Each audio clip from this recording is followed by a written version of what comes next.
margin compression coming back. We're going to see big jumps in rates from different mortgage companies. Some will be in the market, some will be out of the market. It just depends on the day. You're going to want to be with the right mortgage companies going forward, guys. If you'd like to have a candid, honest, and very discreet conversation about some options on the table that we think might work out for you guys, we'd love to have it with you. Click this banner right below the video.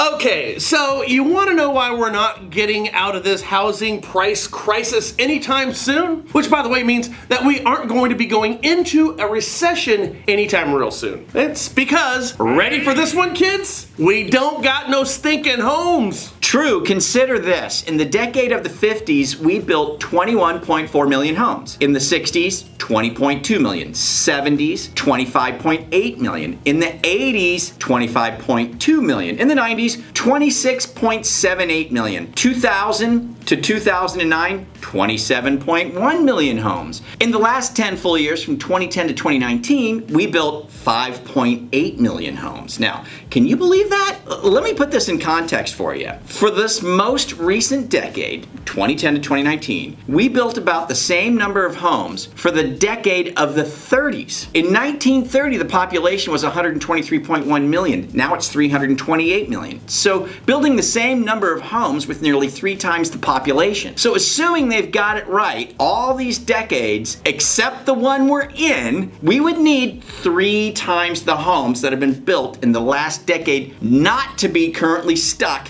in a housing shortage. We just quit building houses, man. Can you believe it? It's really crazy. And because I don't see us building, and it would take 800 times the number of houses over this decade to get our average housing supply back to where it would need to be, the housing shortage and the insanely high prices and a fairly strong economy ain't going anywhere anytime soon. By the way, the average size home in the 30s is about 1,100 square feet. Today, nearly 2,700 square feet.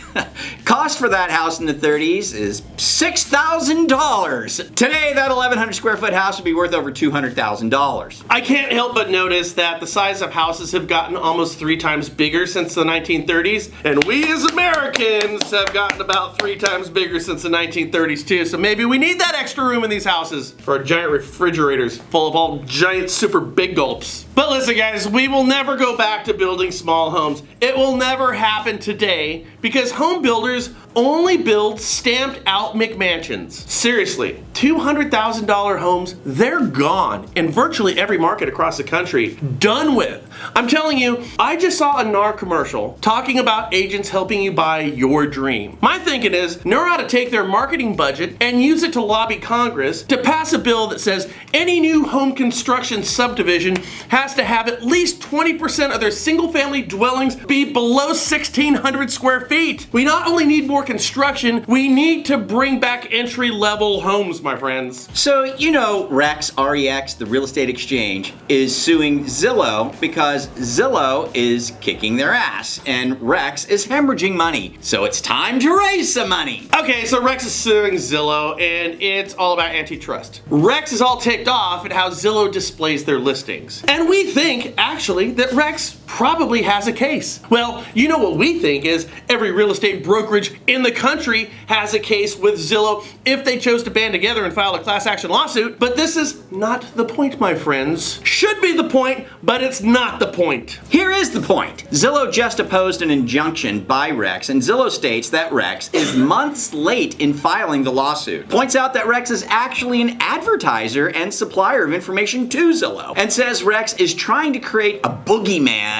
by repeatedly invoking Zillow's closer work with the powerful National Association of Realtors trade group. Now, I kind of think this is funny, because ain't that just downright ballsy of Zillow? Don't you think? Zillow says REX is essentially jealous of Zillow's close relationship and heavy petting sessions with the National Association of Realtors. Now, we just told you all NAR members can and should file a class action lawsuit against Zillow. And Zillow says NAR and its members just love Zillow so much, and REX lawsuit is just jealousy spilling over. Rather than adapting to Zillow's changes, Rex has fabricated a massive industry-wide conspiracy claiming that Zillow has locked arms with NAR to inflate broker agent commissions. This is from the opposition paper filed in Washington Federal Court in Seattle. You see, if Rex was doing better as a company, this wouldn't come across as sour grapes, but it really kinda does. Rex probably has a case, but the optics are really bad. For example, this is from Rex. Zillow and NAR can't continue to stifle consumer choice. Zillow essentially concedes that NAR and MLS's antiquated, anti-competitive rules are bad for consumers, but choose to close ranks and enforce them anyway. You see, it comes across as sour grapes, a bad course of action for Rex.